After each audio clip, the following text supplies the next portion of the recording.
един от най-новите и големи манастири на Света гора. Започва да се строи през 1800 година и строежът му завършва през 1865 година. Броят на монасите в него достига 8000 души, които обаче го напускат по време на Руската революция през 1917 година и днес броят на монасите е само 60.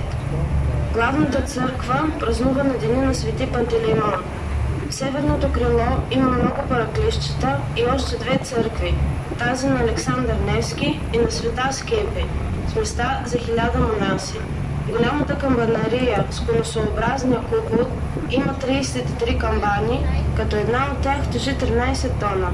Измежду най-ценните реликви, които се пазят там, се отличават иконите на Свети Пантелеймон и Света Дева Мария Лемитисос.